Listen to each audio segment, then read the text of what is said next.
from my back porch for the Discovery Center Stay at Home Art Series. This is funded by the Tennessee Arts Commission Arts Builds Communities grant.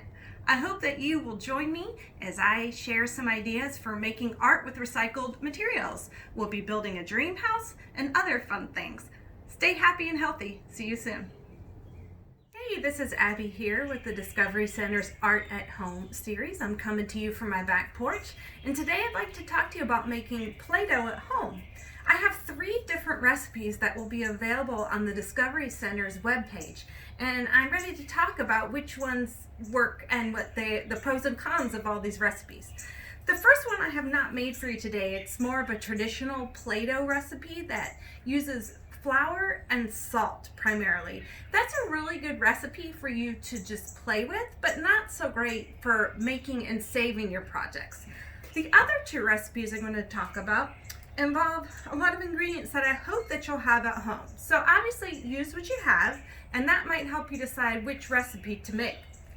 The first recipe is a cornstarch and baking soda recipe. The ratios will be on the webpage. Now this recipe makes a dough that turns out very white. It's important to store your dough in a Ziploc bag or some kind of plastic container that has a lid. It's got a really nice texture for you to mold and play with. If you flatten it out and use cookie cutters, this is what you'll get when it dries. The most important thing with this dough is that you allow it to dry slowly. Some of the shapes that I made did crack a little bit when it dried. Once this cornstarch baking soda clay is dry, it does become fairly hard. You can then decorate it using magic markers or paint or anything that you might have around your house. I'll show you quickly how the magic marker works on here. So you see the magic marker goes on here quite nicely. You can seal these projects with Mod Podge if you have it, or you could take some Elmer's craft glue and thin it a little bit with water to make a clear coating. Okay. So that's marker on the shapes. The other recipe, which is actually my favorite, is a mixture of craft glue and cornstarch. And it microwaves very nicely. And again, that recipe will be on the Discovery Center's webpage. This dough, when it dries, is not quite as white. It looks a little bit translucent and a little bit yellow. But I find that when we did roll this one out and use the cookie cutter, there was no cracking when this one dried. So if you have the ingredients for this one and you're thinking that you want to save your projects, this is the dough that I would recommend. Now, one thing that everybody might not have in their house, which is cornstarch, if you have baby powder, read the ingredients. Baby powder these days is almost always cornstarch. So I did use my baby powder in this recipe, and it smells like lavender. You can always color these doughs while you're making the recipe by adding food coloring, or you can wait till it dries and you can paint it and use your markers. So I want to also go over a couple techniques for working with this. It's the same as if you were using clay. If you pat it out flat or use a rolling pin, or in this case you could use a marker, this is called making a slab. So if you have a slab, this is when you could use your cookie cutters or a plastic knife to cut different shapes.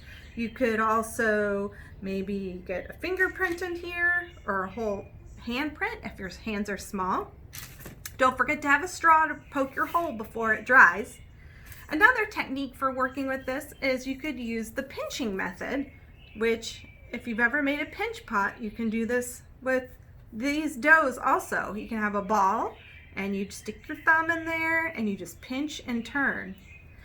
If you saw one of my earlier videos where I made a dream house, I made some miniature plates and bowls for my cardboard house, and that was made with this dough recipe.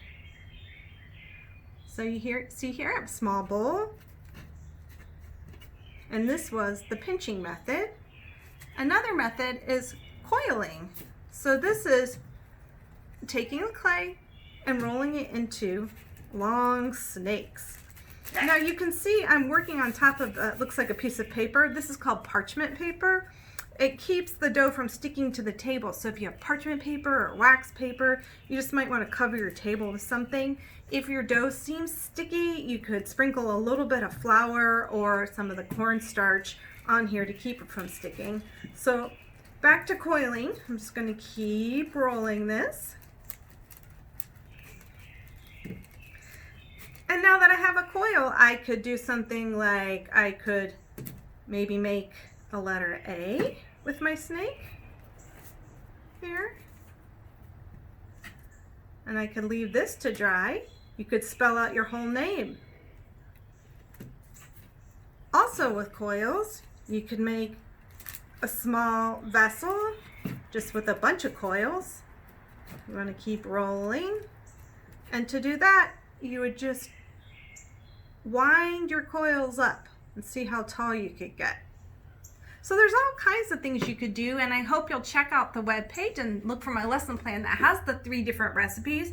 Then check your pantry and find the ingredients that you might have on hand. Thanks for watching. Stay happy and healthy.